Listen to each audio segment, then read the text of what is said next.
मसला ये नहीं है कि पैसे कम हैं, मसला ये है कि कभी कभी हमारी ख्वाहिशें हमारी ज़रूरतों से ज़्यादा हो जाती हैं, और जब ख्वाहिशें बढ़ जाती हैं तो फिर कितनी भी आमदनी हो कम लगने लगती है। आज बात करते हैं उन छोटी छोटी आदतों की जो घर में बरकत भी ला सकती हैं और बचत भी। अस्सलाम वालेकुम मेरी प्यारी यूट्यूब फैमिली। कभी आपने सोचा है कि महीने की शुरुआत में जो पैसे काफ़ी लगते हैं वही महीने के आखिर तक कम क्यों पड़ जाते हैं। कभी ऐसा भी होता है कि हम पूरी कोशिश करते हैं बचत की, लेकिन फिर भी जेब खाली सी महसूस होती है और फिर दिल में एक सवाल उठता है, आखिर घर का बजट संभालें या घर वालों की ज़रूरियात पूरी करें। आज की ज़िंदगी में शायद सबसे बड़ा चैलेंज यही है, कम बजट और ज़्यादा ज़रूरियात। लेकिन सच तो यह है कि हर मसले का हल सिर्फ ज़्यादा पैसा नहीं होता। कभी कभी हल अच्छी मनसूबाबंदी, थोड़ी सी समझदारी और फजूल खर्ची से बचने में भी छुपा होता है। आज इसी बात पर थोड़ी सी गुफ्तगू करते हैं। हर घर में ज़रूरियात कभी ख़त्म नहीं होती। कभी बच्चों की फ़ीस, कभी बिजली का बिल, कभी किचन का खर्चा, कभी दवाइयाँ और कभी अचानक आ जाने वाली कोई ज़रूरत। इंसान सोचता है कि बस ये महीना गुजर जाए, अगला बेहतर होगा, लेकिन फिर अगला महीना भी पिछले जैसा ही निकल आता है। इस सब के दरमियान एक चीज़ जो सबसे ज़्यादा नुकसान करती है वो है बेसोची समझी खरीदारी। कभी किसी ऑफ़र को देखकर, कभी किसी और के घर में कोई चीज़ देखकर, कभी सिर्फ दिल करने पर हम ऐसी चीज़ें खरीद देते हैं जिनकी असल में उस वक्त ज़रूरत ही नहीं होती, और फिर महीने के आखिर में वही चीज़ें अलमारियों, दराजों और किचन के कोनों में पड़ी नज़र आती हैं। बचत का मतलब कंजूसी नहीं होता। बचत का मतलब ये है कि जो चीज़ आज ज़रूरी नहीं, इस पर खर्च होने वाला पैसा कल की ज़रूरत के लिए बचा लिया जाए। अक्सर हम बड़ी बचत के चक्कर में छोटी बचत को नज़रअंदाज कर देते हैं, लेकिन यकीन मानिए घर की असल बचत छोटी छोटी आदतों से शुरू होती है। जैसे किचन में इतना ही खाना बनाना जितना वाकई ज़रूरत हो, बच जाने वाले खाने को संभाल कर दोबारा इस्तेमाल करना, मार्केट जाने से पहले मुकम्मल लिस्ट बनाना और लिस्ट से बाहर की चीज़ों से हतोलुमकान बचना। ये छोटी छोटी बातें सुनने में मामूली लगती हैं, लेकिन महीने के आखिर में इनका फ़र्क वाज़ेह नज़र आता है।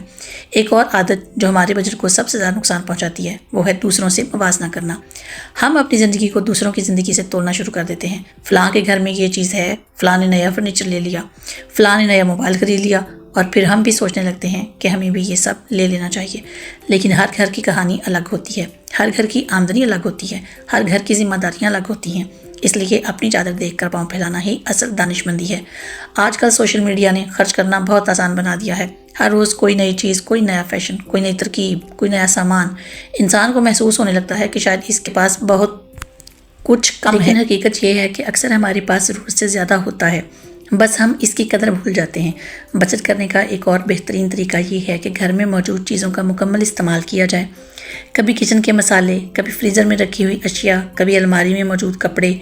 नया खरीदने से पहले पुरानी चीज़ का पूरा हक अदा करना चाहिए। यकीन मानिए बहुत सी खरीदारी सिर्फ इसलिए होती है क्योंकि हम अपने पास मौजूद चीज़ों को भूल चुके होते हैं।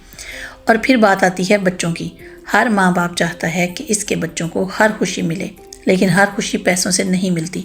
कभी कभी बच्चों को वक्त देना, उनके साथ बैठकर बात करना, उनके साथ चाय पीना या उनके साथ एक वक्त का खाना खाना, ये सब चीज़ें उनके लिए किसी महंगे तोहफे से ज़्यादा कीमती होती हैं।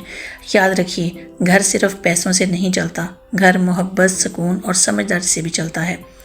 अगर घर के अफराद मिलकर बजट का ख्याल रखें तो छोटी आमदनी में भी बरकत आ जाती है, और अगर फजूल खर्ची आदत बन जाए तो बड़ी आमदनी भी कम लगने लगती है। एक बात जो हमेशा याद रखनी चाहिए, अमीर वो नहीं जिसके पास बहुत ज़्यादा पैसा हो, अमीर वो है जो अपनी ज़रूरत और अपनी ख्वाहिश में फ़र्क करना जानता हो। क्योंकि ज़रूरत पूरी करना आसान होता है, लेकिन ख्वाहिशात का कोई इख्तिताम नहीं होता। अब आज अगर हम अपनी ज़िंदगी को थोड़ा सा मुनज़्ज़म कर लें, ख़रीदारी से पहले सोच लिया करें, ऑफ़र देखकर मुतासर ना हुआ करें और हर महीने थोड़ी सी रकम अलग रख लिया करें, तो आहिस्ता आहिस्ता बहुत कुछ बेहतर हो सकता है। याद रखिए, बचत एक दिन में नहीं होती, ये रोज़ाना की छोटी छोटी आदतों का नतीजा होती है, और फजूल खर्ची भी एक दिन में नुकसान नहीं देती, बल्कि आहिस्ता आहिस्ता हमारी मेहनत की कमाई को ख़त्म करती रहती है। इसलिए आज से एक छोटा सा फ़ैसला कीजिए। हर ख़रीदारी से पहले खुद से एक सवाल पूछिए, क्या मुझे वाकई इस चीज़ की ज़रूरत है या सिर्फ इस वक्त मेरा दिल कर रहा है। शायद इसी एक सवाल में बचत का राज छुपा हुआ है, और शायद इसी एक आदत से हमारा घर, हमारा बजट और हमारी ज़िंदगी पहले से ज़्यादा पुरसुकून हो सकती है। क्योंकि बरकत सिर्फ ज़्यादा पैसों में नहीं होती, बरकत समझदारी से खर्च करने में भी होती है।